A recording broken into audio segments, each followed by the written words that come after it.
Señoras y señores, muy buenas noches. Gracias por estar presentes. Damos inicio a la presentación del libro Facundo, de la leyenda a la historia, con la presentación de su autor, Ramón Torres Molina. Quiero recordarles que esta transmisión está siendo emitida en vivo a través de la página oficial de la Función Judicial de La Rioja.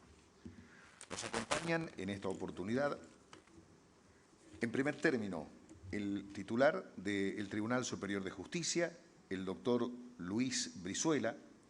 También está presente el secretario de Derechos Humanos, Delfor Brizuela. También nos hace el honor de estar en esta oportunidad el presidente de APROLAR, la Asociación de Profesores de Historia de La Rioja, que es precisamente quien organiza este evento, el señor Marcos Aguirre. Y por supuesto, contamos también con la presencia del escritor, militante de Campo del Pueblo, el señor Ramón Torres Molina. A continuación vamos a pedirle al presidente del Tribunal Superior de Justicia unas palabras de bienvenida en esta oportunidad. Doctor, por favor. Bueno, simplemente agradecerles a todos su participación, haber venido hasta aquí en este día, a escucharlo a Ramón Torres Molina, un militante comprometido con su tiempo, ¿no? En esta oportunidad presentándonos su libro. Agradecerte, Marcos, la posibilidad que nos das al Tribunal Superior de brindarles el lugar para que puedan hacerlo en este auditorio Monseñor Enrique Angelelli. Simplemente quería darte la bienvenida a esta que es tu tierra también, Ramón. Te has reunido con tu familia y demás. El Tribunal Superior, cuando nació la idea en la asociación de traerlo y de dar esta charla sobre el libro que había ampliado recientemente con la nueva edición, Ramón obviamente que quiso acompañar y estar presente. El que ya era importante, ¿no? Traer el pasado al presente para ver cómo entre todos construimos un futuro mejor desde un colectivo, desde esa idea de pueblo. Ayer le decía, ¿no? A mí me gusta mucho la definición de Angelelli de pueblo. Al pueblo lo encuentro con intermitencias en la historia argentina y mundial, pero sobre todo en la nuestra. Y decía, me gusta mucho la definición de pueblo que daba Angelelli: pueblo es el que no oprime y lucha contra la opresión. Y decía, por sentido negativo y positivo, no basta solo con no oprimir, hace falta la acción. Y la acción importa toma de conciencia y compromiso con el tiempo que en cada momento nos toca vivir. Bueno, agradecerte, Ramón, porque vos has sido un militante y sos un militante comprometido con el tiempo que te tocó vivir. Hasta hoy estés presente y seguramente acompañarás en el futuro con tu trabajo, con tu dedicación, con tu poniéndole el cuerpo. Así que te doy la bienvenida y te recibo con un fuerte y caluroso aplauso.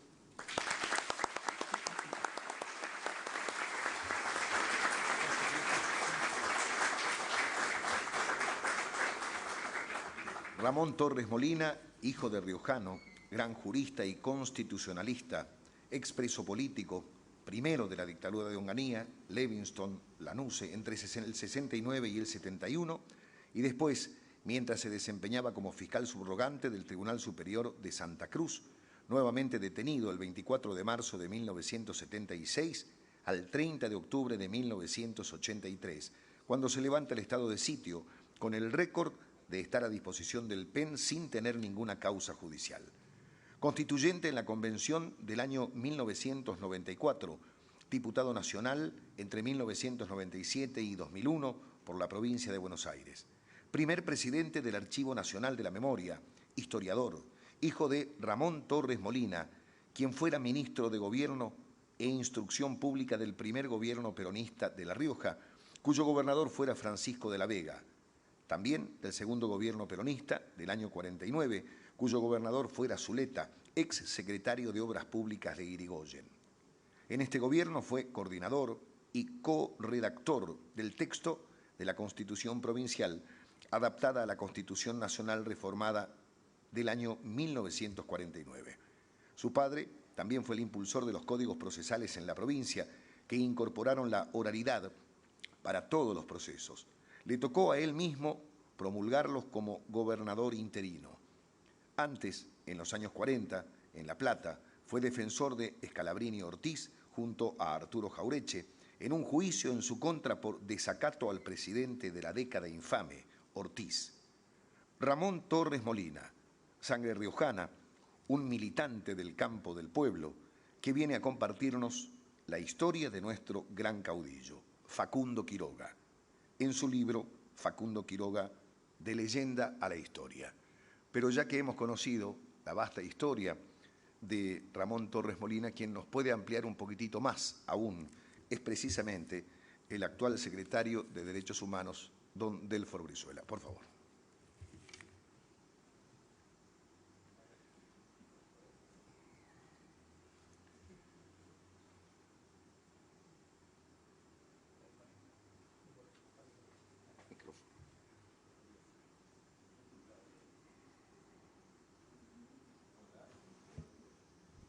Hola. La tecnología falló. Ya habíamos ensayado y no salió. Esto de lo digital. Bueno, buenas tardes o buenas noches a todos y todas. Gracias, Ramón. Algo de lo que se leyó, bueno, justamente lo había escrito yo. Con Ramón nos une, bueno, un conocimiento y una historia común. Él es mucho más grande que yo, se ve nada más que con vernos. Él es nacido en el año 38, así que ya tiene 83 años. Y la verdad, para andar en estos trotes de viajes y demás, es admirable que lo pueda seguir haciendo. También porque, bueno, yo lo conocía, me tocó vivir un tiempo, varios años, al lado de una prima sería tuya, ¿no? En Chamical. Cuando yo vivía en Chamical, entonces hablábamos siempre de Ramón sin haberlo visto en vivo y en directo. Pero después, gracias a que él entró a participar activamente en la gestión de la Secretaría de Derechos Humanos de Eduardo Luis Duhalde, justamente Eduardo Luis había estado en Chamical en el año 2005, cuando fue Néstor Kirchner a la ciudad de Chamical. Pero esa vez no fuiste vos, Ramón, no. Sí fue Alberto Fernández, que era el jefe de gabinete, Aníbal Fernández y Néstor Kirchner.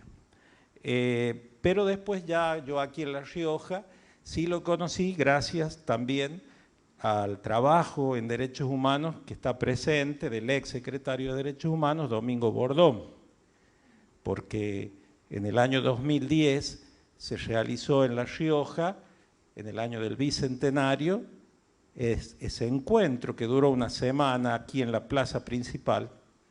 También en este tribunal, en los pasillos se hizo una muestra, creo, Nene, ¿no? Y en ese momento yo era diputado provincial, el Nene era secretario y participamos en muchas cosas. Y ahí estuvo casi una semana Ramón conviviendo, compartiendo. Nos contaba que justamente al frente del hotel donde paraba era su casa, ¿no? En la calle actual San Nicolás de Bari, en esa época creo que se llamaba Mitre.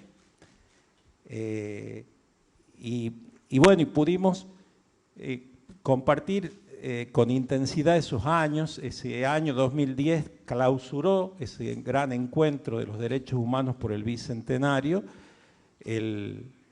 la presidenta Cristina Kirchner y Néstor Kirchner.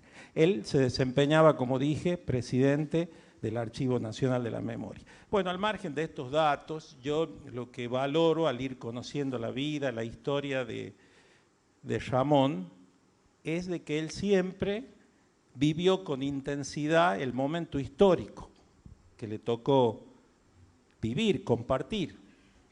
Los años intensísimos, llenos de fragor, de luchas, de armonías y conflictos, como es la historia argentina, allá en la década del 60. Y me parecía muy valioso ver que un hijo de un riojano, además un riojano, su papá, que estuvo en el momento en que nació en la Argentina el movimiento que después fue la expresión del peronismo, el peronismo. Su padre como miembro de Forja, seguramente amigo de todos los que integraban Forja, Jauretche, Scalabrini, Homero Mansi, en los años 30 y pico, y 40 particularmente, a partir del 40.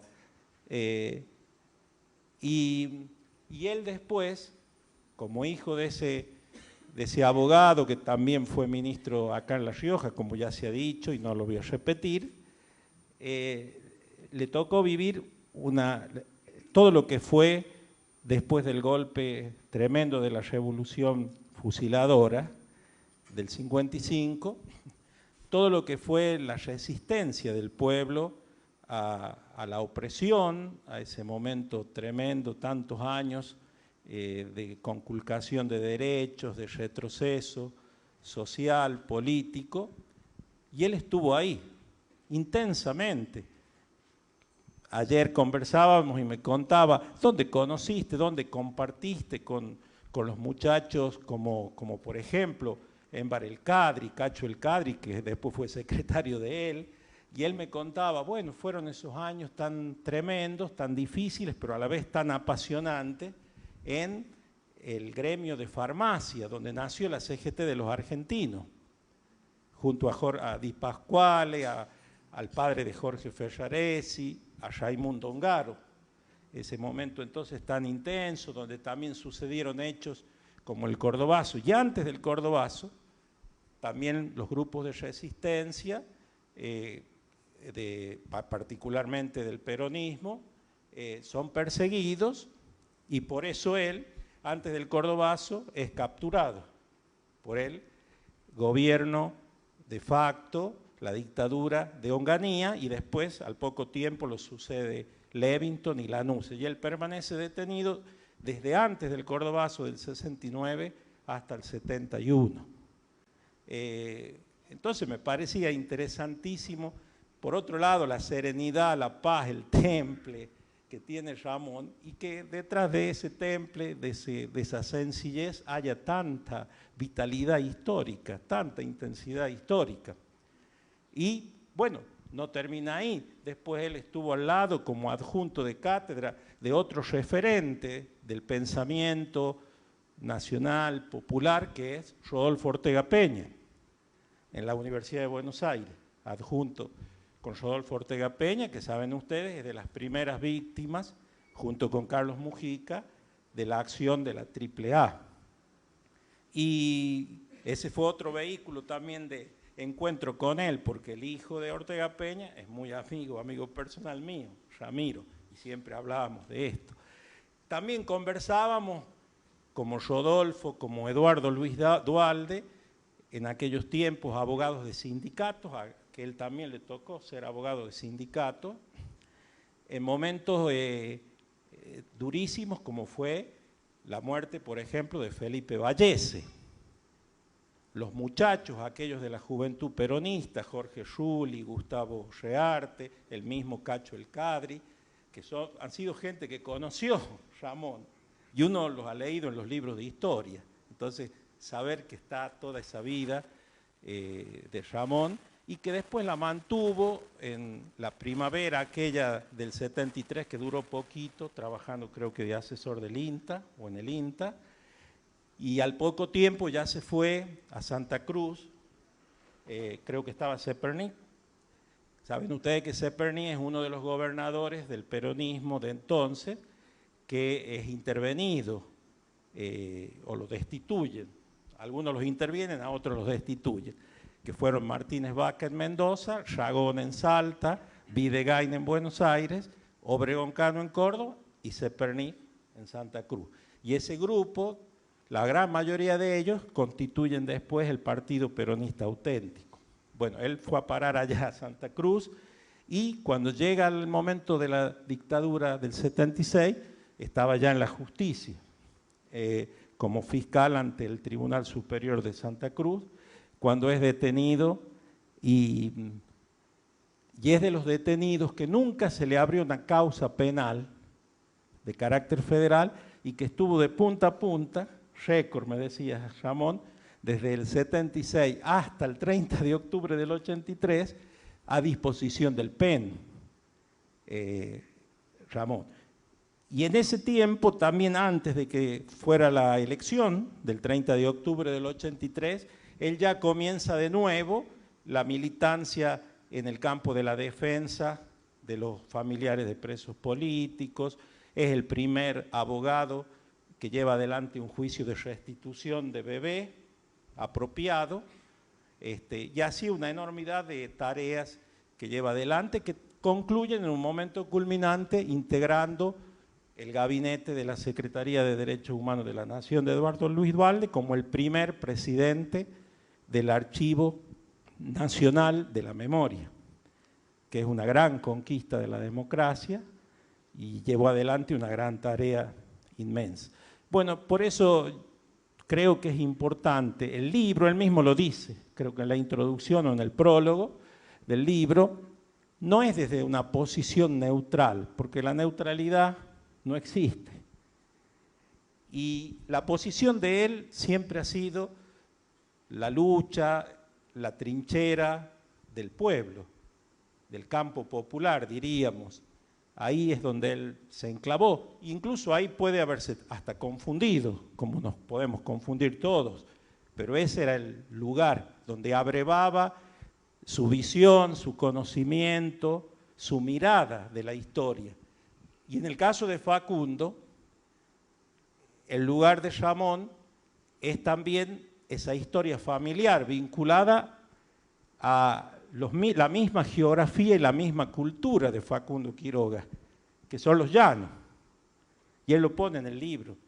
Los mismos llanos con sus montes, su aridez, sus soles, su sequía, las que atravesaba Facundo a caballo, yo también las hice a caballo, de chico. Y es ahí donde también descubrí el valor de la patria, el valor de las provincias, el valor de la soberanía, de la independencia y de la justicia social. Así que gracias, Ramón, por ser... Me aclaro, yo no soy riojano, porque mi papá era riojano y a mí me tocó nacer en La Plata, pero creo que tiene la sangre riojana y tiene el amor por La Rioja. Un día me dijiste, no te debes acordar, en las escalinatas del Archivo de la Memoria, que había alguna tensión en ese momento en la Secretaría, me dice, Pocho, los cordobeses y los riojanos nunca nos hemos llevado bien. ¿Te acordás? Bueno, por Reina Fe y Facundo, por el Manco Paz y tantas historias. Bueno, porque en ese sentido te has identificado claramente con tu ser riojano, aunque hayas nacido allá. Y de hecho acá tienen su familia, que ahora están varios, que han venido a compartir este rato.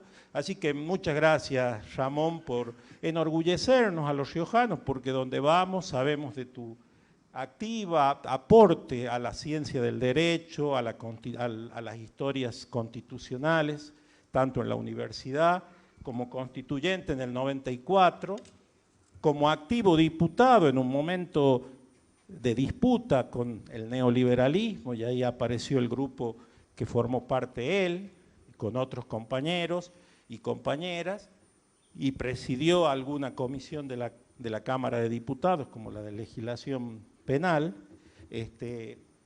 Así que todo eso, que donde vamos se habla de Ramón, luego él vive en Pergamino, y en Pergamino nuestra historia familiar también tiene una raíz chiquita, porque nuestra tía desaparecida fue secuestrada en Pergamino, Cristina Lancilotto y su esposo Carlos Benjamín, ahí cerca de tu casa, donde fue secuestrada ella, así que también nos une esa historia común. Y repito, gracias, Ramón, por ser riojano y por poner en alto a La Rioja con tu lucha, con tu pensamiento, y sobre todo porque más allá de los libros que has escrito, que son maravillosos todos, algunos de historia, otros de derecho, otros del tema constitucional, lo haces desde una posición no neutral, que es la posición de defender la vida y la soberanía de nuestro pueblo.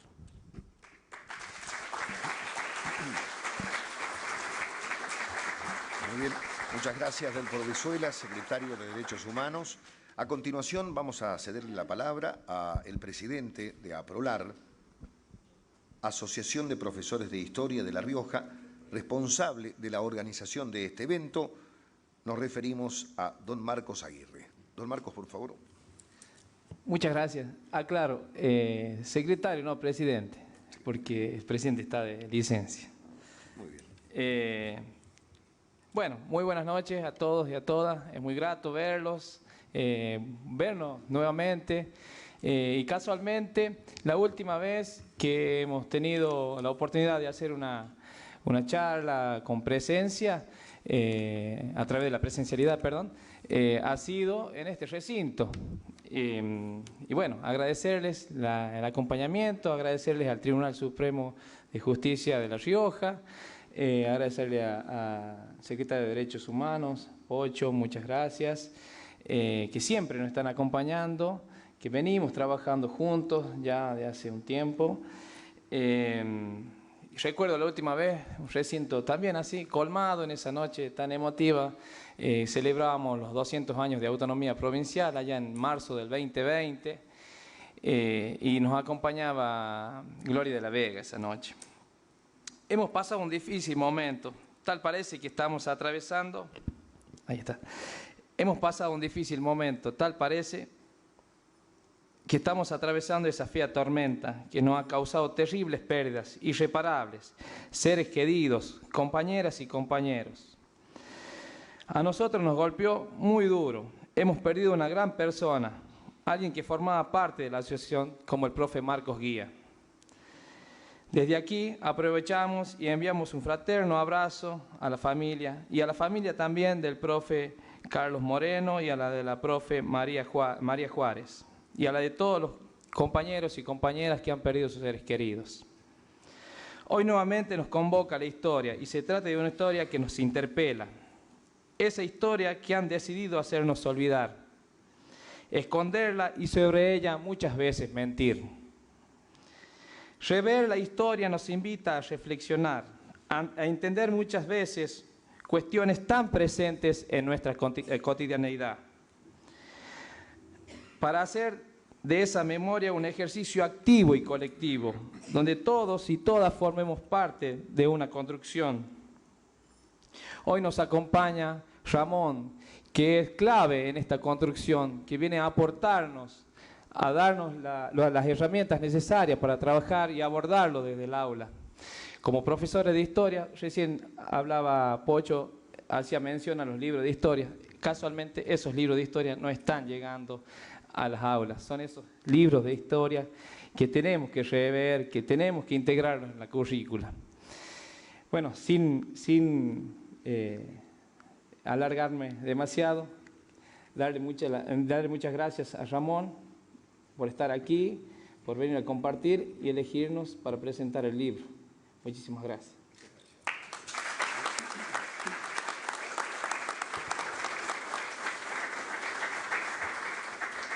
Muy bien, señoras y señores, hechas las presentaciones protocolares y formales, vamos a lo que hemos venido. Señor Ramón Torres Molina, sangre riojana, comparta con nosotros la historia de nuestro gran caudillo Facundo Quiroga, de su libro Facundo Quiroga, de leyenda a la historia.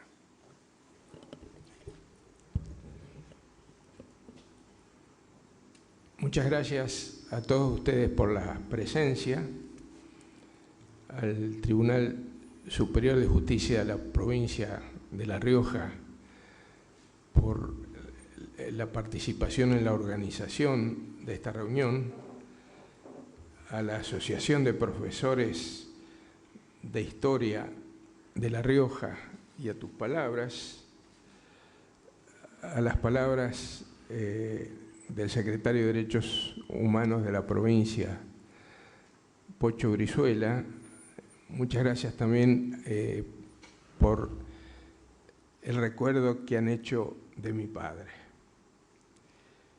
Este libro, que presento hoy en La Rioja es una reedición de uno mucho más pequeño que se publicó hace 20 años y que, entre otros lugares, fue presentado en la Biblioteca Mariano Moreno de La Rioja. Ese libro fue motivado, ese libro original, porque se me pidió un trabajo explicativo, sintético, sobre Facundo Quiroga en el centenario del pueblo de la provincia de Buenos Aires que llevaba el nombre de Quiroga. Yo venía desarrollando mis clases en la Facultad de Derecho, Historia Constitucional, todo lo relacionado con el federalismo, con las luchas populares, con Facundo Quiroga, el pensamiento constitucional de Facundo Quiroga, los levantamientos de Tomás Brizuela, gobernador riojano del 37 al 41, muerto en la batalla de Sañogasta, en la coalición del norte con el objetivo de sancionar una constitución, la resistencia del Chacho, todo eso formaba parte de un programa de historia constitucional. Felipe Varela, su manifiesto y la proclama. Venía desarrollando estos temas y por esa razón se me pidió que escribiera ese trabajo que después fue publicado con un apéndice muy grande de cartas y parte de guerra de Facundo Quiroga. Pero yo cuando me proponen ese trabajo, pienso no es posible que en 1895 se haya fundado un pueblo que tiene el nombre de Quiroga. Fíjense ustedes que todavía conserva el nombre de Quiroga.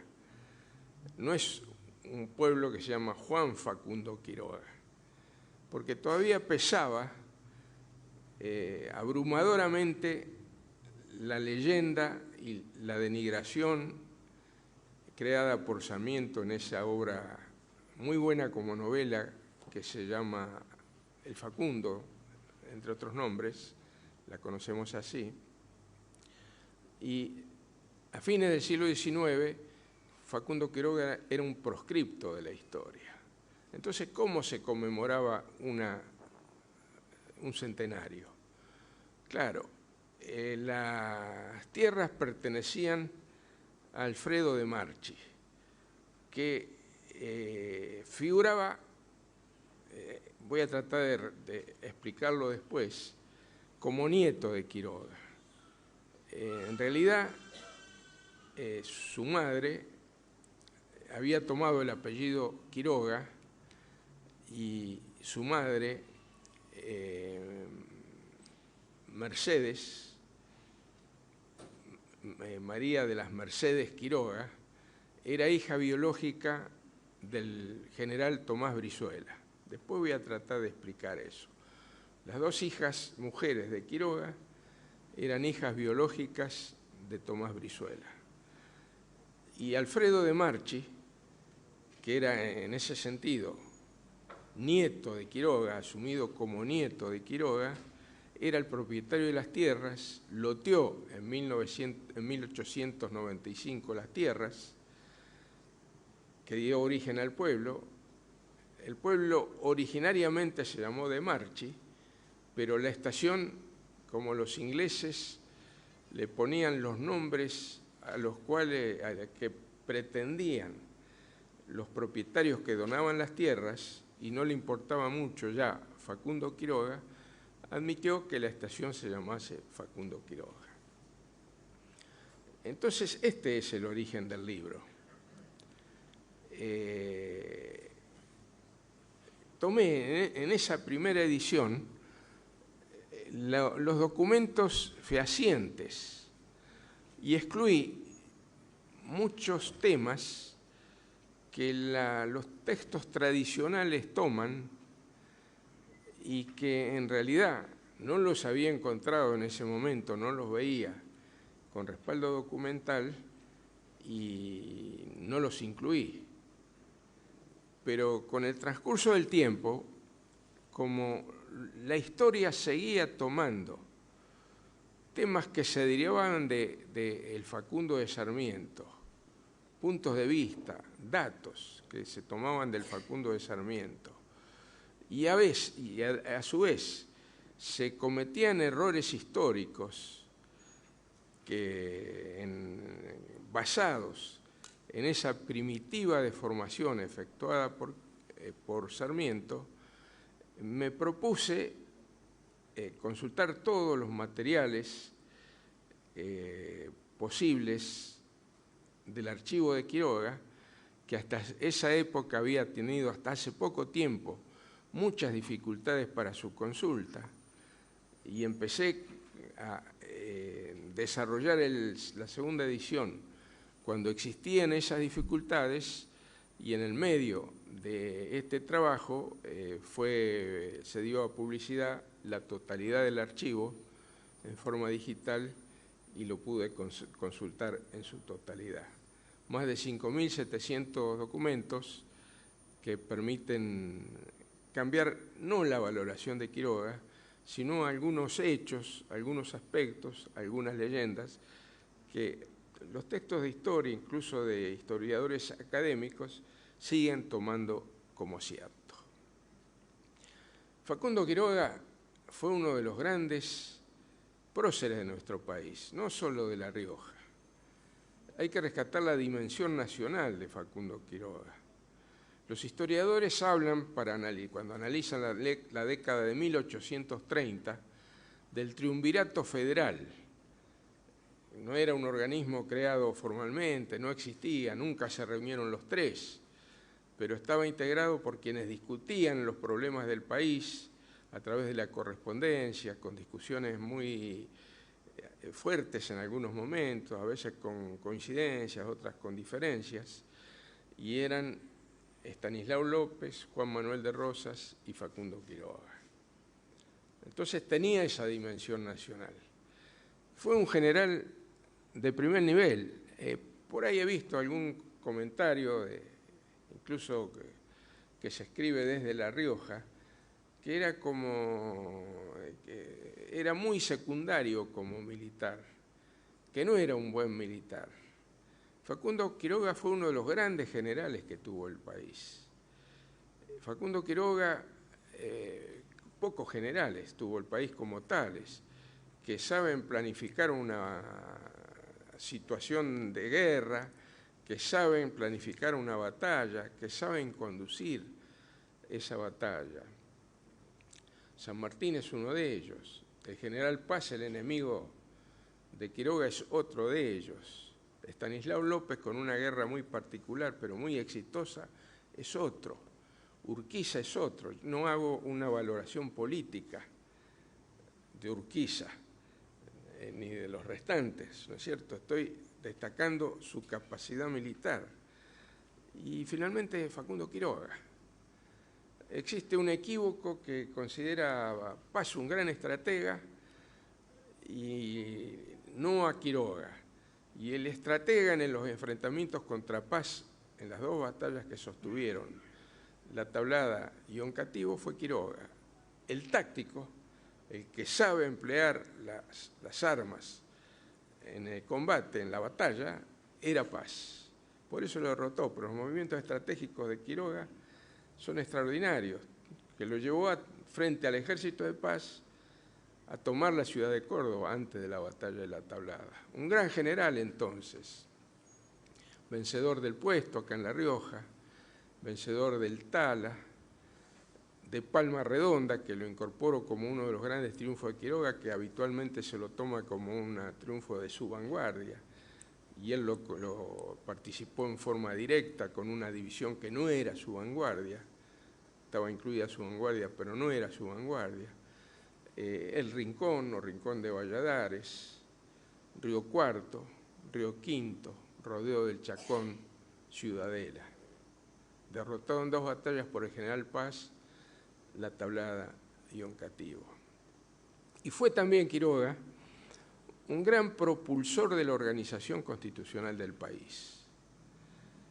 A diferencia de López, que se manejaba en el litoral exclusivamente, se manejaba en Entre Ríos, se manejaba en Santa Fe, con contactos en Corrientes, de Rosas, que salió alguna vez desde Buenos Aires hacia Santa Fe, Quiroga recorrió lo que era el país, estuvo en todos los lugares, no llegó a Jujuy, llegó a Salta, no llegó a Salta, estuvo en todos los conflictos, en ciertos conflictos de Salta, estuvo sobre Salta, pero conocía perfectamente todo eso, estuvo en Cuyo, estuvo en Santa Fe en algún momento, estuvo en Buenos Aires. Y frente a las posiciones de Rosas con relación a la organización constitucional del país, que postergaba esa organización constitucional en favor del localismo porteño, defendía la aduana en poder de la provincia de Buenos Aires, la mayor fuente de riqueza del país, sus rentas eran redistribuidas en la provincia de Buenos Aires, no en el conjunto del país.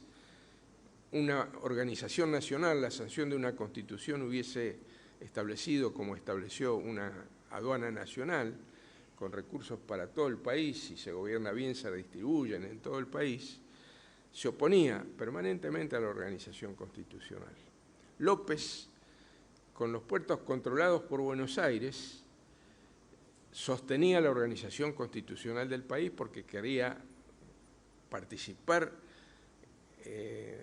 con mayor intensidad del poder político del país y también el control o la posibilidad de entrada y salida de los buques del litoral por el puerto único de Buenos Aires, cosa que era muy dificultoso en esa época, la navegación de los ríos, la navegación a vela por los ríos interiores, por el río Paraná y el río Uruguay.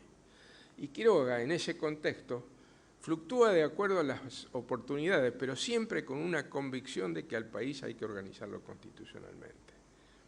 Entonces, algunas veces vamos a verlo coincidiendo con Rosas, porque consideraba que ese momento concreto no era oportuno para organizar constitucionalmente el país porque había conflictos. Pero superados los conflictos, sostenía la organización constitucional del país. La familia, cuando murió Quiroga y fue enterrado en La Recoleta, incorporó en su tumbo una inscripción que decía: luchó permanentemente por la organización federal del país. La historia le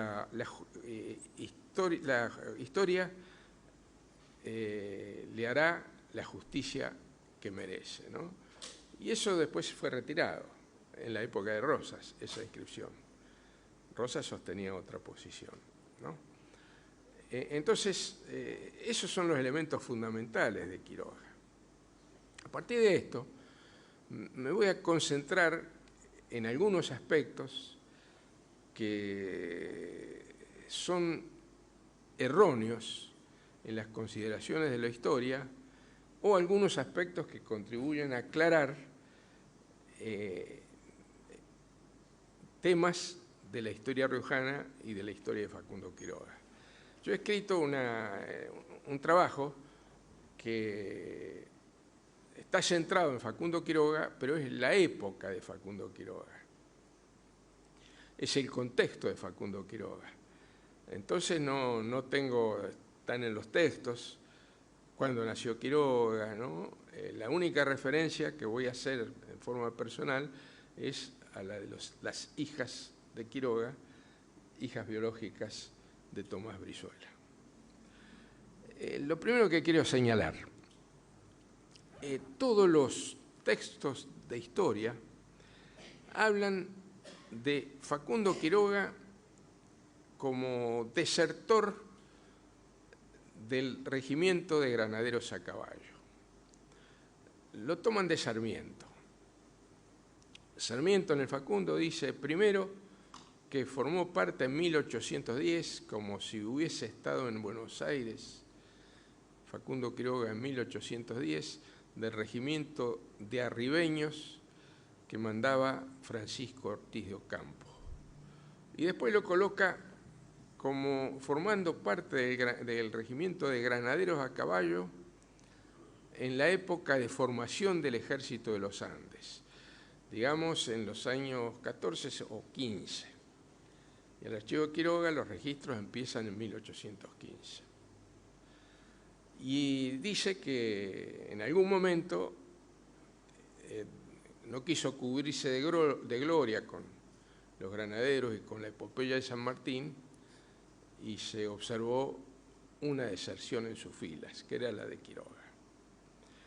Otro autor cuyano, Damián Hudson, nos da otra versión. Era un blandengue en la frontera de Mendoza, ya en la época también de formación del Ejército de los Andes, y estaba en la zona de San Rafael. Y no nos habla de la deserción. Y la leyenda que se construyó en torno a esto es que a través de varios autores, pero básicamente de Sarmiento, pero lo siguen repitiendo los autores, es que Quiroga se había sido encargado por su padre a llevar aguardientes a Buenos Aires, cosa que ya es muy dudosa, porque en los llanos no solía haber producción de aguardiente, ¿no es cierto? Es de otro lugar. Y muy dudoso que llegue a Buenos Aires, ¿no? Quiroga, no se lo ve en los datos, los primeros registros que hay en su archivo, moverse por otros lugares que no sea San Juan o San Luis. Y después de un tiempo aparece por Mendoza, ¿no? En su actividad privada. Pero esa es. Entonces, se jugó las cargas que llevaba, perdió, y no se animaba a presentarse ante su padre con esa pérdida, y se enroló en el regimiento de granaderos a caballo. Esa es la leyenda. No hay ningún documento que nos diga que Quiroga estuvo en Buenos Aires, que Quiroga formó parte del regimiento de granaderos a caballo, que Quiroga fue un blandengue, y para peor Hudson dice que después se incorporó en la formación del regimiento de granaderos a caballo, que tenía un cuerpo de infantería. Eso lo dice Sarmiento, después lo toma Hudson, pero aparece en Sarmiento. Tenía un cuerpo de infantería, dependiendo del regimiento de granaderos de los Andes, granaderos a caballo, que estaba formando el Ejército de los Andes, y Quiroga formó parte de ese cuerpo de infantería. ¿Alguien puede imaginar a un llanisto de infantería en el siglo XIX? Pero hay dos datos importantes en el archivo de Quiroga, ¿no? Uno es, aparece en todos lados, en todas las versiones, un coronel Corbanal mendocino. Corbanal sería el que lo lleva a Quiroga, en distintas circunstancias, a integrar el regimiento de granaderos a caballo.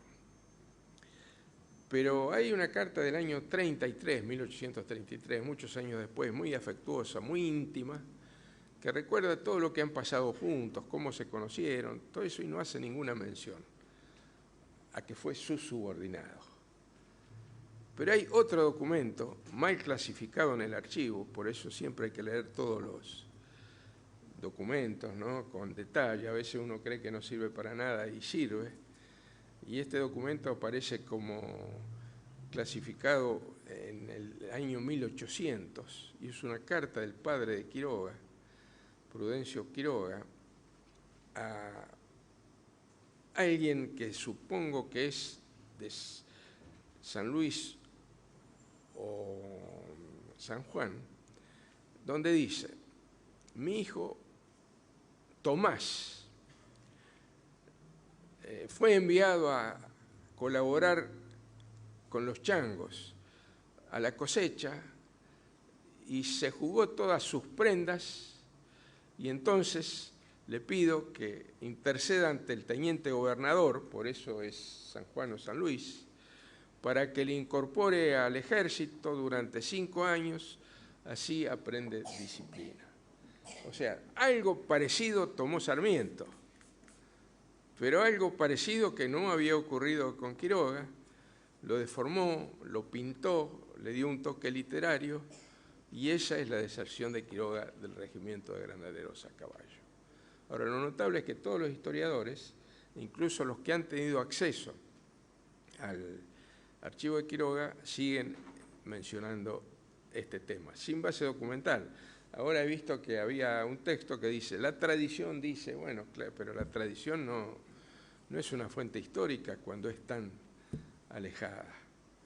La reconstrucción científica de la historia se hace con documentos. El otro punto que quiero señalar es la batalla primera en la que interviene Quiroga, la batalla del Puesto, en los alrededores de La Rioja, en 1823, donde derrota las fuerzas que representaban a Dávila, el gobernador Dávila, que estaban al mando de su hermano Miguel Dávila. Entonces todos los historiadores, y aquí hay un lapso que no lo pueden explicar y aquí surgen los errores, todos los historiadores dicen, la batalla del Puesto fue el 28 de marzo de 1823. Y toda la documentación del archivo de Quiroga establece que la batalla del Puesto fue el 28 de mayo de 1823. Me tomo el trabajo de transcribir lo que dicen todos los historiadores. Bazán en la historia de La Rioja, todos los historiadores nos dicen esa fecha. Y entonces ahí se les escapa toda una serie de acontecimientos que vienen ahí, por esos 2 meses que no tienen explicación. Una, la misión de la provincia de Mendoza, mediadora en el conflicto entre Dávila y Quiroga, y Nicolás Dávila, que era el gobernador, y Quiroga, y que Nicolás Dávila envía una nota previa a Mendoza pidiendo el apoyo contra Quiroga. Y Mendoza lo transforma en una mediación. Y viene Corbalán, precisamente el que citábamos antes, como mediador, que trae una carta de Quiroga. Y los textos de historia, entonces, como le falla la cronología, dicen, la misión no tuvo lugar, llegó tarde, llegó después de la batalla. Y no, la misión llegó antes de la batalla, tuvo lugar y fracasó, porque no hubo acuerdo por parte de Nicolás Dávila. Y se produjo el triunfo de Quiroga. Y ahí surge otro error. Nos dicen, Quiroga, después de todos los historiadores, de nuevo, Quiroga, después de la batalla del Puesto, asumió el cargo de gobernador hasta julio de ese mismo año. Y no es exacto.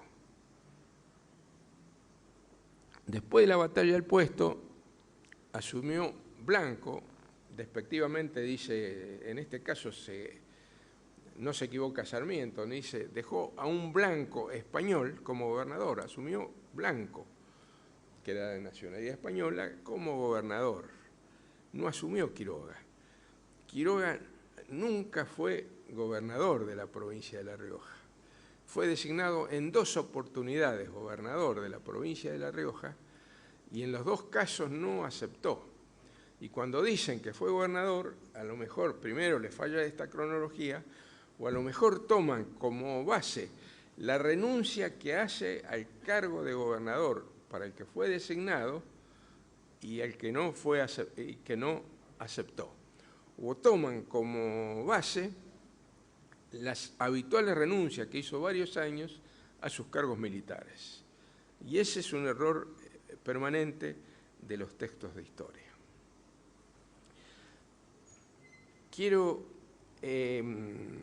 Aquí hay otro elemento importante, ¿no?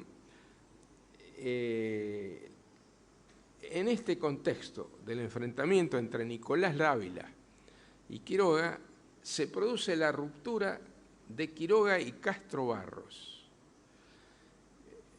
Castro Barros le manda una carta durísima defendiendo al gobernador, y a partir de eso nunca más se escriben. Quiroga no acepta, no le contesta la carta, no le contesta los términos agraviantes para Quiroga, esa defensa que hace del gobernador, y nunca más, salvo en 2 oportunidades, muchos años después, Castro Barros le envía alguna carta protocolar a Quiroga invitándolo a alguna cosa, alguna actividad religiosa cuando él tenía algún cargo religioso. Pero a partir de cierto momento, a partir de la derrota de Dávila en la batalla del Puesto, Castro Barros es un enemigo ferviente de Quiroga. Y cuando está en Córdoba, Castro Barros, y Paz es gobernador de la provincia de Córdoba, le dice, intentan que sea mediador con Quiroga, y no acepta porque teme ser fusilado por Quiroga. Castro Barros temía ser fusilado por Quiroga. Ustedes habrán visto en otro aspecto de la historia de Quiroga que en algún momento levanta una bandera que lleva la consigna religión o muerte. Yo he encontrado una sola descripción de alguien que la vio a esa bandera. Seguramente hay más, ¿no? Pero los textos de la época se refieren a la bandera, o sea, la bandera existió, no es que no haya existido. La describe Arauz de la Madrid en las acciones previas a la batalla del Tala o durante la batalla del Tala, y dice que tenía una bandera con una calavera y 2 tibias cruzadas, y tenía las palabras abajo RNOM, la simplificación de religión o muerte, ¿no? Y efectivamente existió un conflicto religioso en Buenos Aires con motivo de la reforma rivadaviana y con motivo de la reforma religiosa de Rivadavia y con motivo de la aprobación del tratado con Inglaterra, con Gran Bretaña, que establecía la libertad de cultos para los británicos residentes en Buenos Aires. Y alguna expresión local tuvo un documento que hizo aprobar en la legislatura de San Juan Salvador María del Carril cuando era gobernador. Ahora, ocurre que Salvador María del Carril era un aliado de Quiroga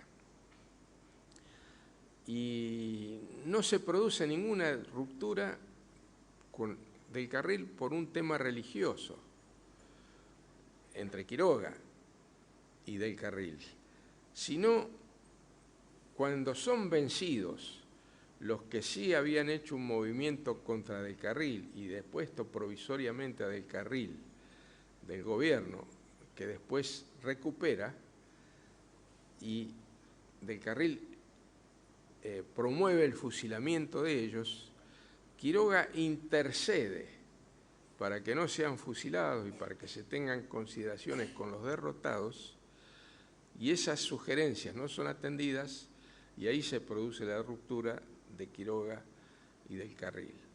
Hasta tal punto es así que en la segunda oportunidad que lo designan gobernador, él explica en una carta del Carril, no acepté la gobernación porque usted había sido removido del cargo.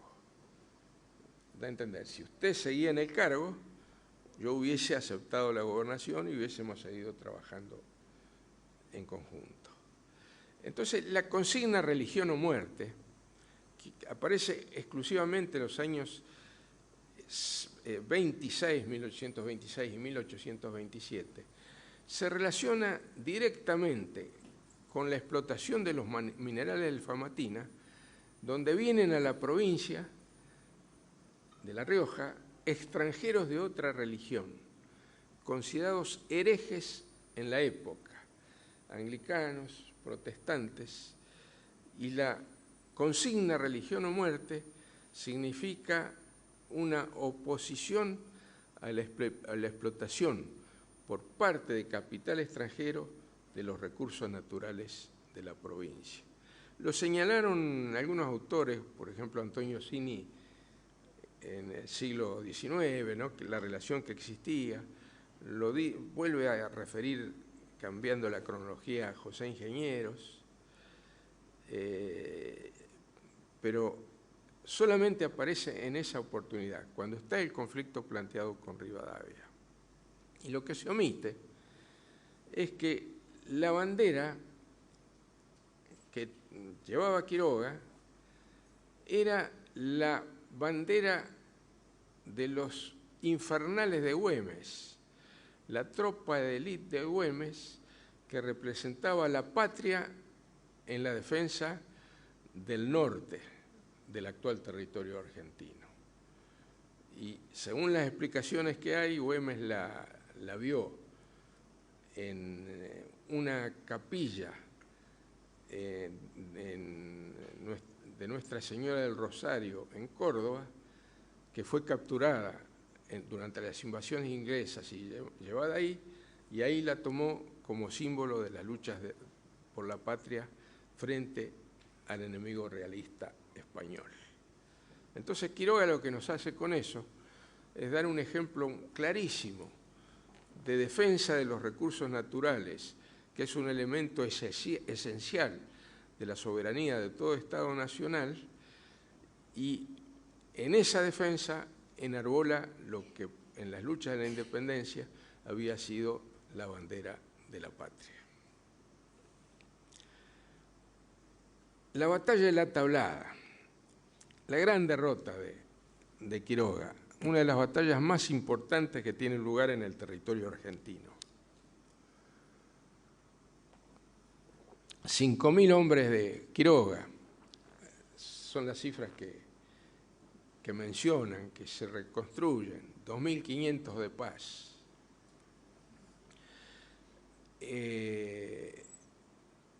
Ahí es donde el genio estratégico de Quiroga se demuestra, ¿no? Una breve referencia a la batalla y también el genio táctico de Paz. Quiroga, ¿qué había pasado? Paz había derrocado al gobernador Bustos en Córdoba, el gobernador legal elegido por la Sala de Representantes, con fuerzas que venían de la guerra con el Brasil.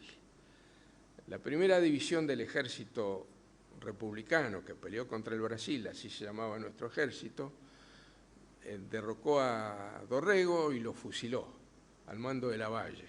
La segunda división, al mando de Paz, llega un mes después, un poquito más de un mes después, a Buenos Aires.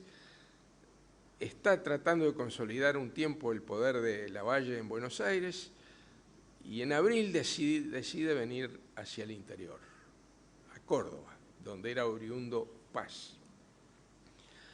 Derrota a Bustos en la batalla de San Roque y Bustos se refugia en los llanos con Quiroga, y Quiroga, respondiendo a la precaria organización institucional nacional que existía, que era la convención que sesionaba en Santa Fe, intentan reponer al gobernador Bustos en su poder, ¿no?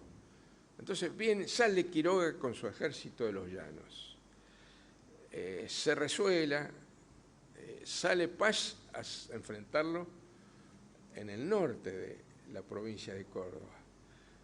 Y ahí hace un giro por tras la sierra y Paz se queda con su ejército en el norte.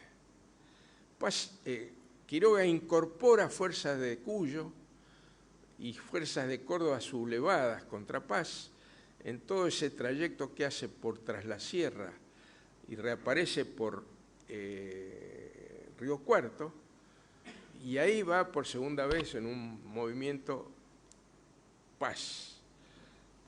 En un momento dado están frente al río Tercero, una y otra fuerza, uno y otro ejército, y a la madrugada quedaba el ejército de Paz solo, porque el de Quiroga, por lugares aptos para transitar el río, conocidos por los paisanos, conocidos por Quiroga, utilizó esos vados y pasó con el ejército y quedó burlando por segunda vez Paz en el río Tercero.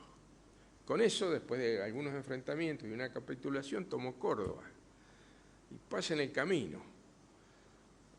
Ahí es donde se traslada con su caballería al campo de la Tablada, al Cerro Las Rosas, y ahí es donde lo encuentra Paz y da esa batalla tan importante por el número de efectivos que se enfrentan, una de las más importantes que hubo en nuestro país hasta ese momento, por las consecuencias políticas que tiene, porque abre las posibilidades de Paz para controlar el interior del país, y por la cantidad de víctimas, más de 1000 víctimas en el campo de batalla, en gran parte, en su mayoría, de la caballería riojana. Entonces, es una batalla además que dura 2 días, porque producida la primera derrota de Quiroga, a la noche rehace sus fuerzas, se lleva su infantería y artillería que estaba en Córdoba, rearma algo y vuelve un segundo ataque que es rechazado por Paz. Pero aquí ocurre algunas consecuencias, que es lo que quería señalar. ¿Cómo se nota el genio táctico de Paz? La gran capacidad de Paz. Por ejemplo, hace cañonear a un bosque con su artillería que rompe el bosque, rompe los árboles y espanta a los caballos. Y así logra disolver el ejército de Quiroga. ¿Pero qué consecuencias tiene esto? Primero, la batalla de la Tablada. Fusilamiento de prisioneros. Paz fusila prisioneros federales capturados. Las cifras varían mucho. Lo probable es que sean unos 12 oficiales. La tropa no se la fusilaba habitualmente, sino a los oficiales. Y la cifra surge de las tumbas que vio el general Iriarte, y la refiere en su memoria, vio en el campo de la Tablada ese número de cifras, de tumbas.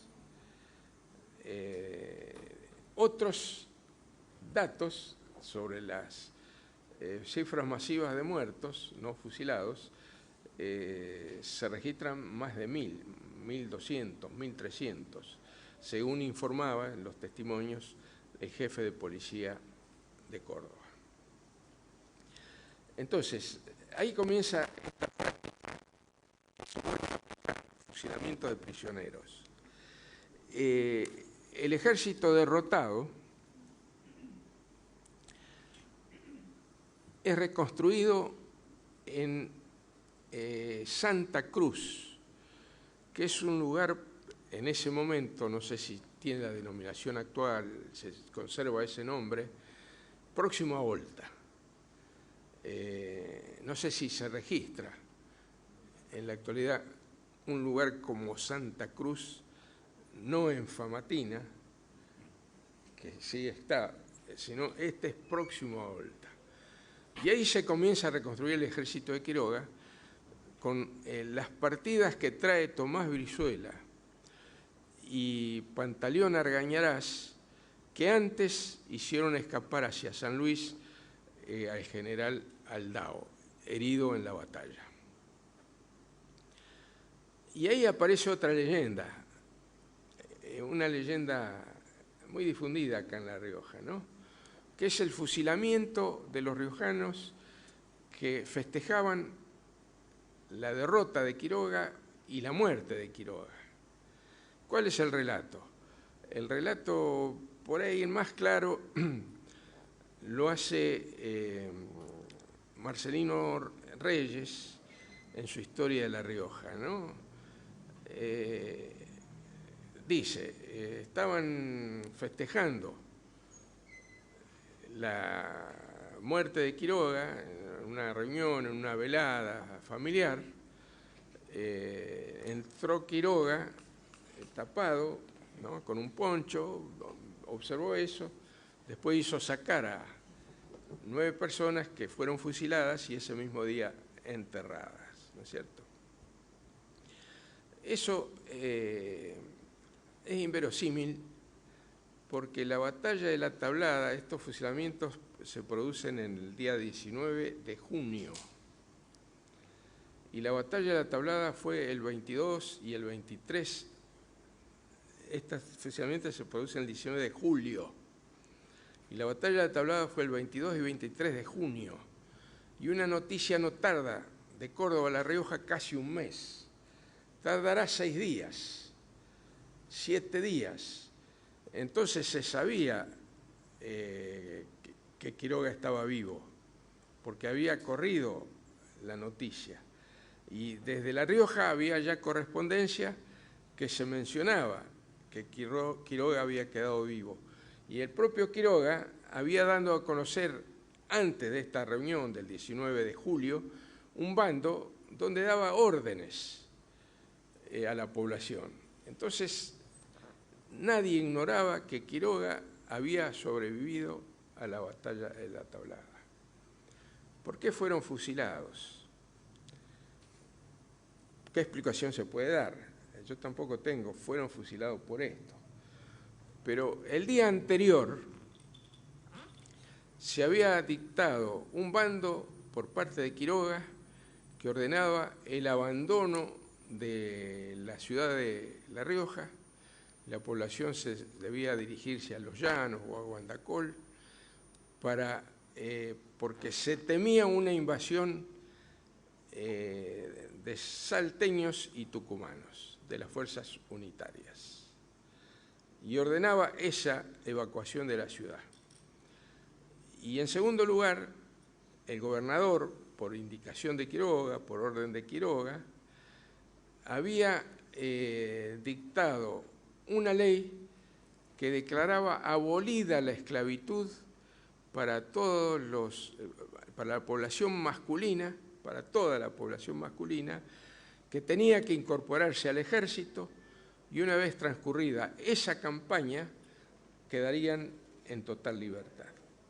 Entonces, lo que uno puede extraer es que hubo incumplimiento a las dos medidas, protestas frente a la entrega de los esclavos o ante el éxodo ordenado, y que quienes no cumplieron con esa decisión fueron los que resultaron fusilados. A mí, yo conocí una casa que no la puedo ubicar bien, pero era de la calle Rivadavia, en la calle Rivadavia o la que sigue a Rivadavia, para aquel lado, para el sur, y a 3 cuadras de acá más o menos. Se me decía cuando era chico, aquí fue donde se produjo esto, una casa muy vieja que fue demolida. Pero es una de las grandes leyendas que existe sobre Facundo Quiroga, que los textos de historia, de alguna manera o de otra, lo siguen manteniendo y transcribiendo. La Tablada, además, tiene como consecuencia el establecer con toda claridad la jefatura de Quiroga de las fuerzas del noroeste y Cuyo.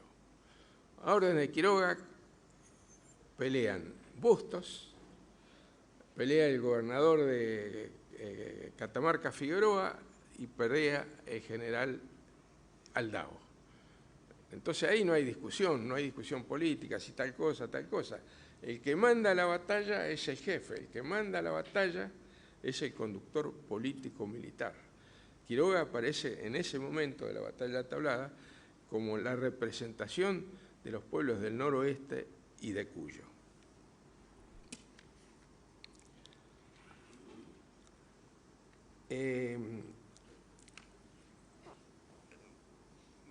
Barranca Yaco, hay una discusión hubo sobre quién fue responsable de Barranca Yaco, de la muerte de Quiroga.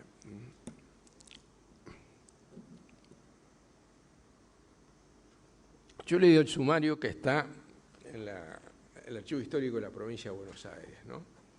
Fue juzgado los asesinos de Quiroga en la provincia de Buenos Aires porque Rosas ejercía la representación nacional y Quiroga cumplía una misión al norte enviada por la provincia de Buenos Aires. Por esa razón reclamó la provincia de Buenos Aires su juzgamiento a los responsables de la muerte de Quiroga.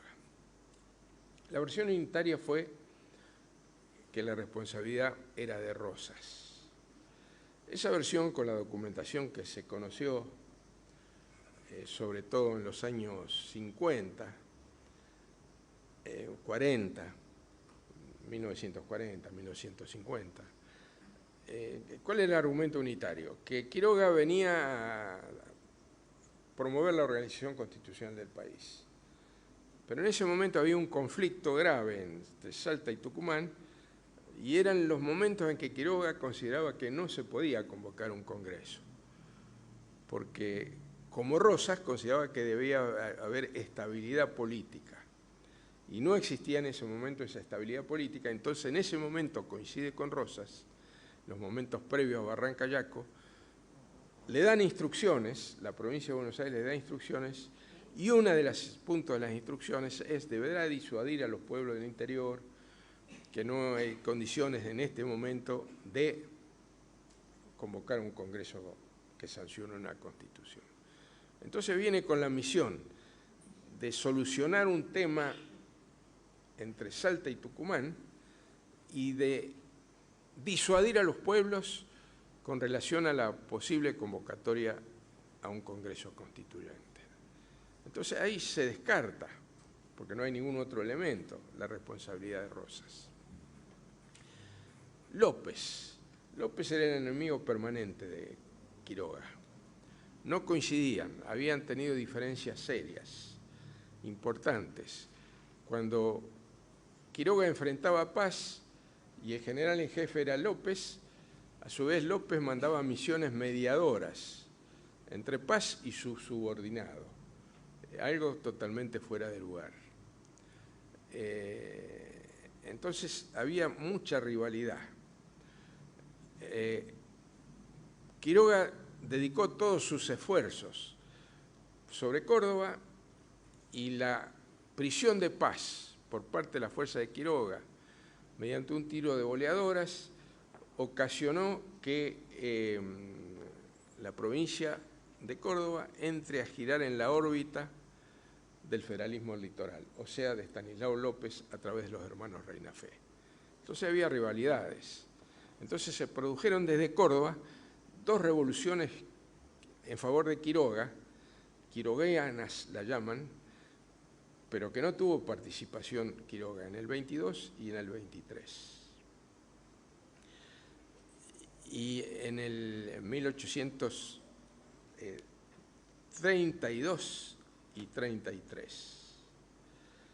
Y en el año 34, lo que había sido el regimiento de Quiroga, auxiliares de los Andes, que fue a Buenos Aires y volvió, y había vuelto en ese momento, y se encontraba en San Luis, y los hermanos Reinafé consideraban que este regimiento era una grave amenaza contra la estabilidad del gobierno de Córdoba. Entonces, yo considero, y están todos los elementos, los hermanos Reinafé, ahora después voy a aclarar lo de López, eran hombres de acción que en una evaluación equivocada de la situación consideraban que resolvían esa rivalidad ejecutando a Quiroga, asesinando a Quiroga, pero que no hubo otra participación posterior. No la de López, porque hay dos documentos que se citan, publicados por un autor oriental, Antonio Díaz, Historia Política y Militar de las Repúblicas del Plata, y que publica uno que sería una carta que le manda López a Francisco Reinafé, diciéndole, cuando viene Quiroga, va por tal lado, lleva tantos hombres, no dándole el tránsito de Quiroga.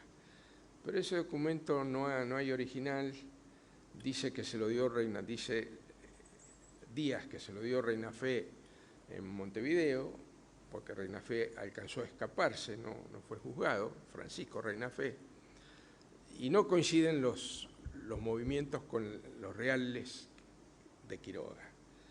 Falla la cronología. Y hay otro que dice, sería una carta de López, que dice, bueno, hemos estado en Córdoba y hemos discutido muy fuerte con Quiroga sobre la designación del gobernador Reinafé, y ni él ni yo teníamos injerencia en esa designación. En realidad él lo hizo designar. Pero ese documento también resulta falso, pues nunca se indica dónde está, y nunca estuvo Quiroga con López en Córdoba. Y además este autor, Antonio Díaz, se le ha encontrado mucha falsificación de documentos. Trabajaba con el archivo de su padre, General Oriental, que entonces ahí tiene documentos fehacientes, pero falsificaba documentos. Entonces ahí queda excluida, en principio, la responsabilidad de López. Considero que no hay ningún elemento que atribuya a López responsabilidad en el asesinato de Quiroga, a pesar de todas las diferencias. Quiroga, la autopsia nos dice que recibió 3 heridas, en general se detallan 2, una la del ojo izquierdo por un balazo de Santos Pérez y otra en el cuello porque Santos Pérez en su confesión dice que se movía o que estaba vivo, cosa muy difícil. Y otro golpe que tendría en la cabeza con un objeto duro, dice la autopsia, que no hay registro de todo eso. Tampoco hay registros de palabras, de voces de mando de Quiroga en Barranca Yaco. El pedido de que se presente el jefe de la partida, todo eso no tiene registro histórico, no tiene ningún registro histórico, no puede ser corroborado por la documentación.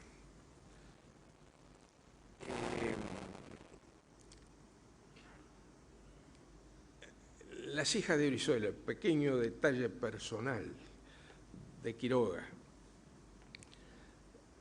Brizuela tenía 2 hijas, Tomás Brizuela, que derrotó a los unitarios en el año 31, la invasión unitaria del año 31, gobernador de La Rioja 37-41, el sucesor de Quiroga, muy olvidado, ahí en La Rioja misma, muy olvidado, se levantó con el objetivo de sancionar una constitución.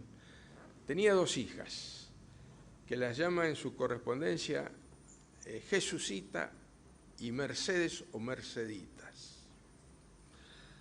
Y desde los años 30 y tantos le pide a la señora de Quiroga que le informe sobre sus hijas.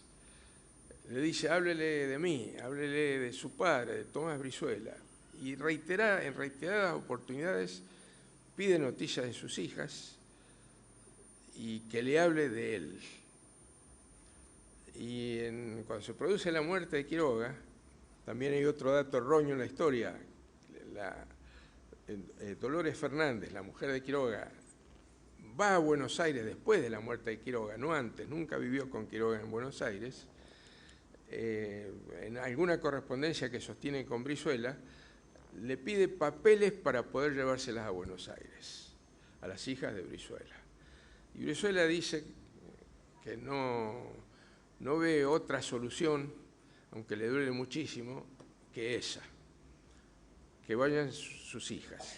Aparentemente Brizuela era viudo, no podía criar a sus hijas, y en el año 31 recibió una herida en un pie, no grave para su salud, pero no podía andar a caballo, muy dolorosa, y lo tuvo mal desde el año 31 hasta el año 36, donde vence en Pango a las fuerzas de San Juan, del coronel Jansón. Y bueno, las hijas de Brizuela se fueron con la señora de Quiroga a Buenos Aires. Y después aparece. Hay un reclamo para los bienes, para pedir tierras por parte de Dolores Fernández, y invoca en mi nombre y en mis hijos, los 3 hijos varones, no cita a las hijas mujeres. Y después aparecen como hijas de Quiroga María del Sagrado Corazón de Jesús Quiroga y María de las Mercedes Brizuela. ¿Qué pasó con las hijas de Brizuela? Son las hijas de Quiroga. Yo creo que la lógica, el análisis nos indica eso. No he encontrado partidas que lo corroboren. Por eso hago una nota que digo, serían las hijas, pero son las hijas biológicas de Tomás Brizuela. La muerte de Quiroga, el asesinato de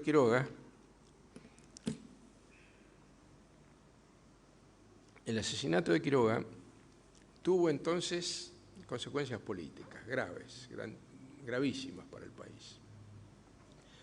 Rosas asumió su segundo gobierno con la suma del poder público. Eso referido a la provincia de Buenos Aires, ¿no? Y el ejercicio de las relaciones exteriores. Y como López, ya bastante enfermo, sentía cierto compromiso porque sus aliados, Reina Fe, habían participado en la muerte de Quiroga, se subordinó totalmente a Rosas. Entonces, lo que era un triunvirato que representaba las distintas regiones del país se transformó en una política hegemónica por parte de Rosas. Las provincias del interior quedaron aisladas. Nunca tuvo, de nuevo, una nueva representación como la de Quiroga, que como conjunto reclamase por los objetivos fundamentales del interior, que básicamente era la organización constitucional, con todas las consecuencias que esa organización constitucional significaba para las provincias del interior. Muchas gracias.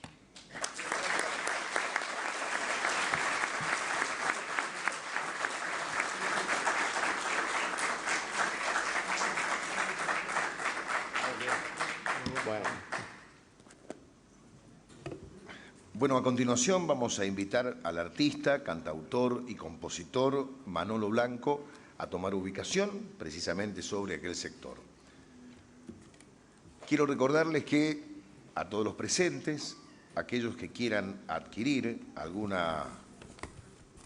ejemplar del libro Facundo Quiroga, de Leyenda a la Historia, a la salida lo podrán hacer.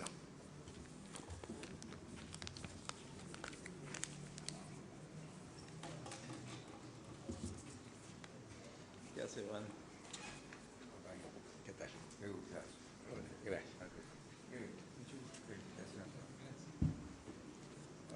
Ahora digo.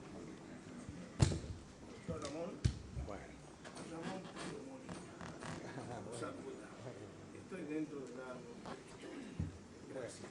Enormemente satisfecho.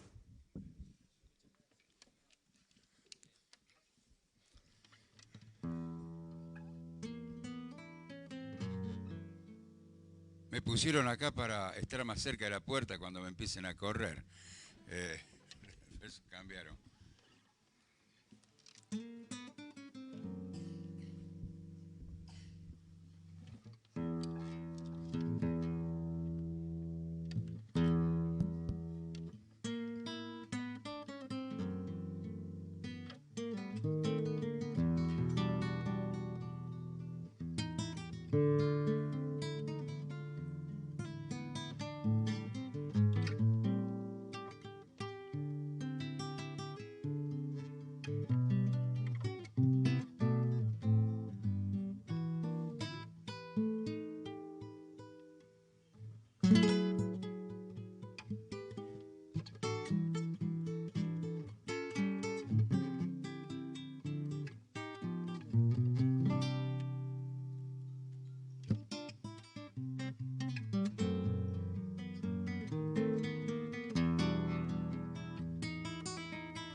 Deshojaba noches esperando en vano que le diera un beso, pero yo soñaba con el beso grande de la tierra en celo, flor de lino. Qué raro destino truncaba un camino de linos en flor.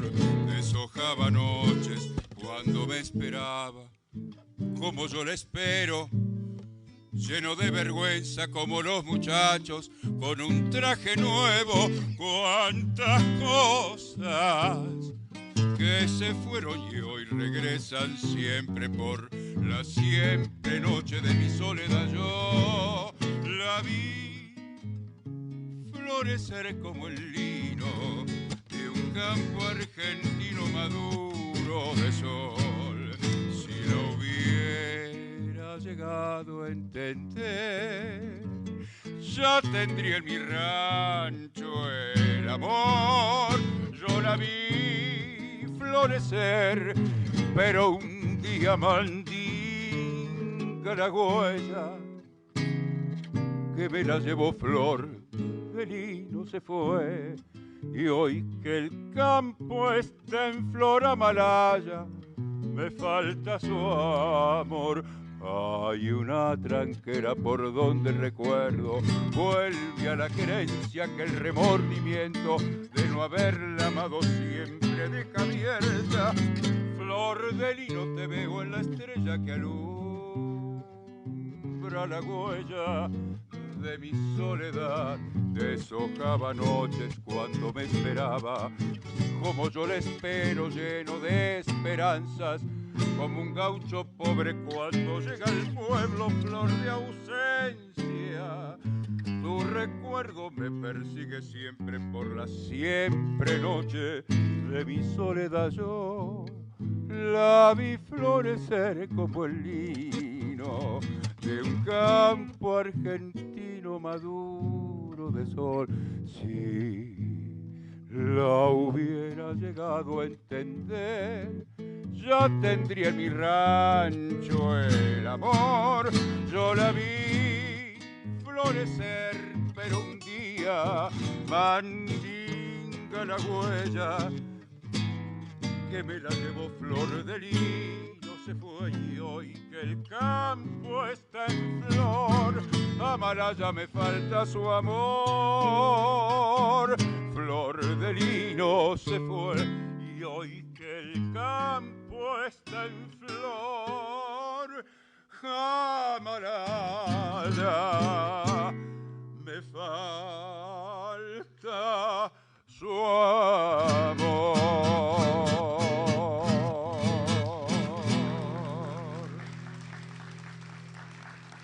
Muchísimas gracias, muchísimas gracias. Bueno, como para mí todas las noches y todos los días son especiales porque vivo, entonces algo de especial tienen que tener ese agradecimiento a la vida. Pero hoy quiero hacer referencia, si bien es de Facundo Quiroga, pero acá el amigo, compañero, hermano, diríamos, tuvo el honor, el gusto de él trabajar los últimos años con el que fue, digamos, mi único jefe político así de orga, de militancia, y fue mi consejero juvenil por muchos años. No le hice caso y así me ha ido, que tengo que ser sincero también. Y él siempre hablaba del amor, que la militancia, aparte de ser un hecho revolucionario, es un acto de amor fundamentalmente. Y para librar grandes batallas, entre los que estamos conformando ese ejército, tenemos que tener amor, nos tenemos que querer, tenemos que ser amigos, tenemos que ser hermanos. Yo quiero hacer una referencia especial porque es un ejemplo de militancia de vida y que tenemos que empezar a recuperar un montón de compañeros como eso, como hay unos cuantos compañeros acá. Yo no me voy a poner a decir a nombrar a todos los compañeros. Bueno, algunos voy a nombrar. Y a uno porque cumpleaños ayer, que es mi hermano, que es Mario Rogers, que está ahí. Ya te voy a cantar el feliz cumpleaños.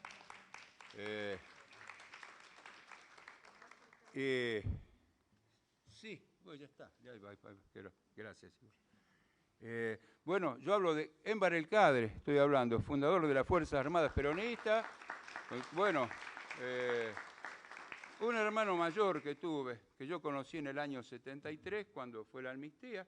Obviamente él ya era jefe político mío porque yo estaba encuadrado dentro de una organización política que era el peronismo de base. Y bueno, y todos mis compañeros mayores también forman parte de la Fuerza Armada Peronista, que yo, están todos amigos. Bueno, yo quiero hacer referencia a eso, y a todos, a muchos compañeros más. No vine a hacer eso, pero sí por él, y me acordé de Cacho, y creo que, Guito, bueno, yo voy a pedir un fuerte aplauso para él, para todos los compañeros que han dado su vida, su lucha, y son un ejemplo. Acá hay un montón de amigos, compañeros, y si me pongo a nombrar, no quisiera despedir a nadie. Bueno, haciendo alarde de la mesura y la prudencia que me caracteriza y de la que algunos de acá son testigos, yo tengo por costumbre no cantar más de 40 o 40 y pico de temas. ¿Qué es lo que voy a hacer? Yo sé que ustedes están cansados, pero van a hacer ese esfuerzo para darme el gusto a mí. Así, bueno, hablando de amigos y compañeros, acá en La Rioja hay enormes cantautores, músicos, escritores, qué sé yo. Pero hay de todo acá en La Rioja. Hay vino también, hay mujeres, y hay mucho amor, mucha ternura. Eso es La Rioja. Bueno, cuando uno tiene amigos que le hace canciones para que las cante, eso está bueno también. Es una canción que hizo Pancho Cabral estando en Buenos Aires. Me dice, canta la voz a ver cómo te sale. Bueno, no sé, a ver qué dicen ustedes. Se llama Señales de Identidad.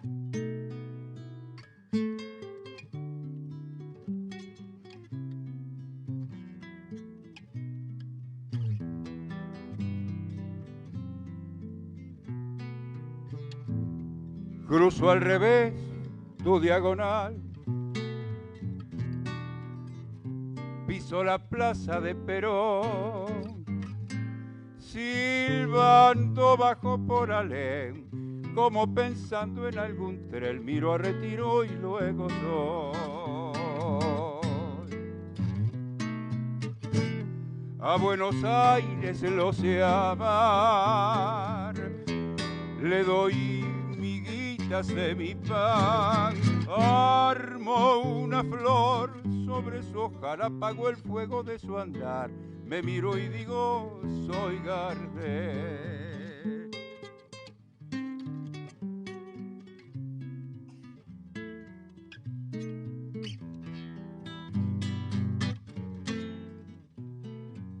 Ah, yo no sé qué hará con vos, a mí me tira su pincel, me pinta barcas en abril, me da un quinquela en su reír, me miro y digo, soy de aquí. Ay, si Carlitos fuera yo, si me cambiara su reír, si me prestara su yapó, esa guitarra por el sur, me miro, pienso y luego soy. Ah, yo no sé qué hará con vos, me espera ya en Constitución, me da palomas como sol, cambia mi bolso por su pan, tomo mi rumbo y luego soy.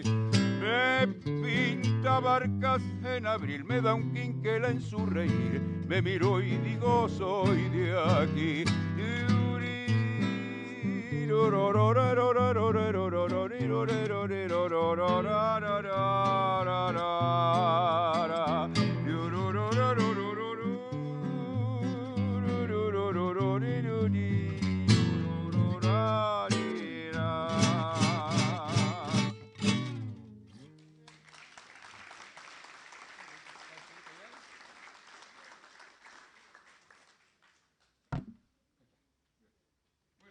Ahora sí nos despedimos porque sé que deben querer tomar algo como yo, aparte de agua, van a comer y bueno. Bueno, la verdad que fue maravillosa exposición. Yo acá admiro en serio a mi amigo Pocho, que somos familia nosotros con Pocho, no, tampoco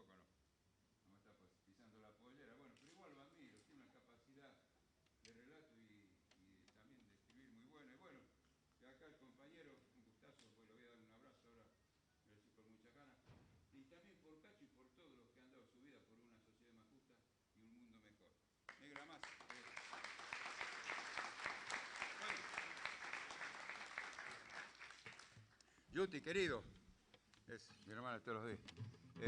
Yo me voy a despedir ahora sí porque yo hubiera gustado, si ustedes quieren, yo me quedo hasta la hora que quieran, ¿eh? Hasta que me empiece a echar, por eso me puso ahí David, ¿ves? Cerca de la puerta.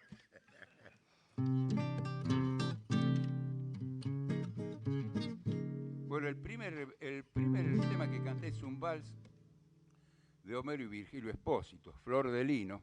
Ellos son autores de infinidad de tangos buenos, así de tono existencialista, como Naranjo en Flor, Chau no va más. Bueno, yo me voy a despedir por esta vez. Espero que me sigan teniendo en cuenta acá en esta hermosa casa que también me recibe siempre. Un tango de Gardel y Lepera.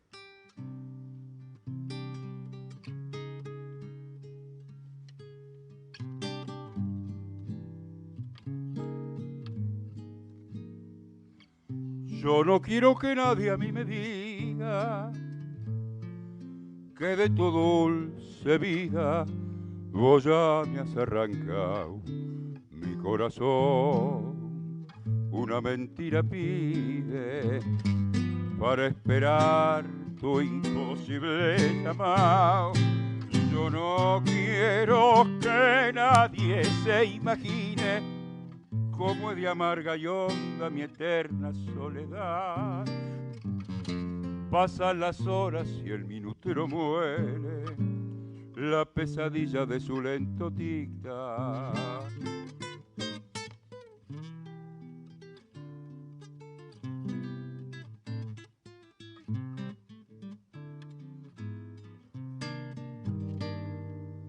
En la doliente sombra de mi cuarto al esperar sus pasos que quizás no volverán. A veces me parece que ellos detienen su andar sin atreverse luego a entrar. Pero no hay nadie y ella no viene, es un fantasma que crea mi ilusión y que al desvanecerse va dejando en su misión cenizas en mi corazón.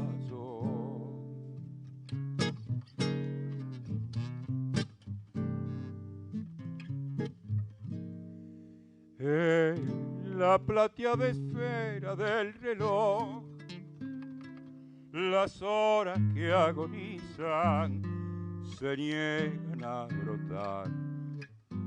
Hay un desfile de extrañas figuras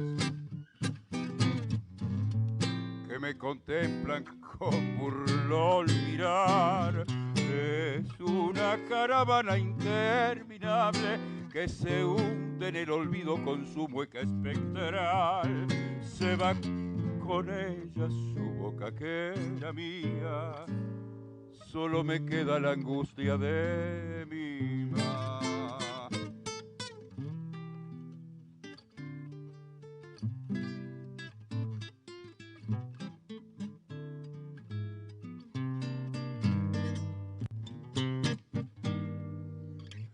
La doliente sombra de mi cuarto al esperar sus pasos que quizás no volverán. A veces me parece que ellos detienen su andar sin atreverse luego a entrar. Pero no hay nadie y ella no viene, es un fantasma que crea mi ilusión que al desvanecerse va dejando en su misión ceniza.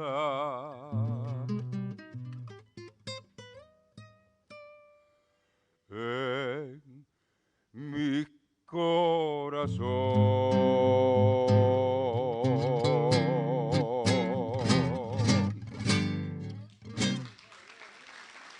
Muy buenas noches.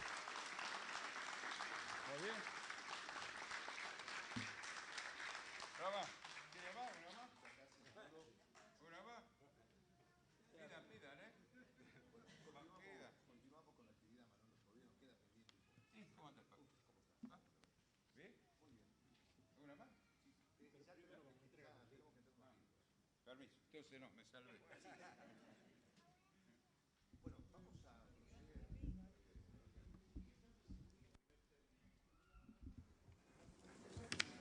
vamos a obsequiarle en la persona de Brizuela, de Delforo Brizuela, del secretario de Derechos, el libro compuesto por 3 tomos, réplica del original del informe final de la Comisión Provincial de la Provincia de La Rioja, año 84. Este es el obsequio para Ramón Torres Molina. En mano se lo hacemos presente.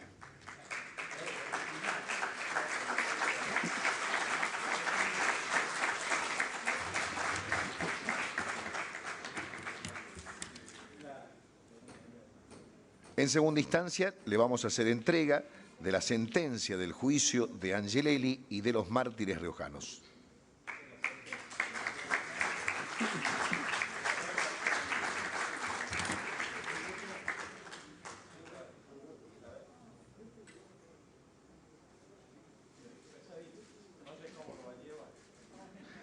Bueno, y esto no es todo, porque a continuación vamos a convocar al exsecretario de Derechos Humanos, si es tan amable, don Domingo Bordón, y su señora esposa, Rosa Beatriz Peralta.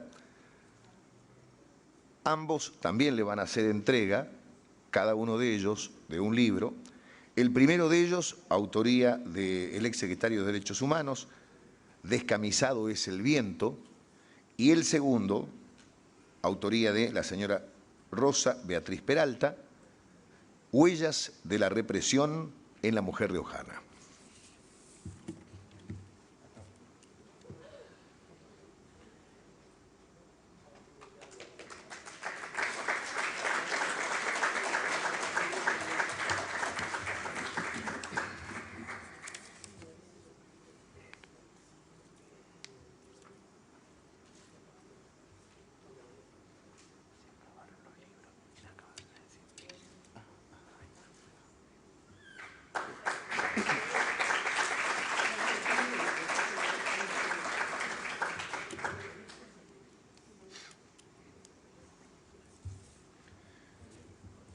Muy bien, de esta manera damos por concluido, señores, la actividad. De todos modos, les avisamos que a puertas afuera se les ofrecerá un refrigerio para aquellos que quieran quedarse a conversar un poquitito más con don Ramón Torres Molina. Muchas gracias por su presencia.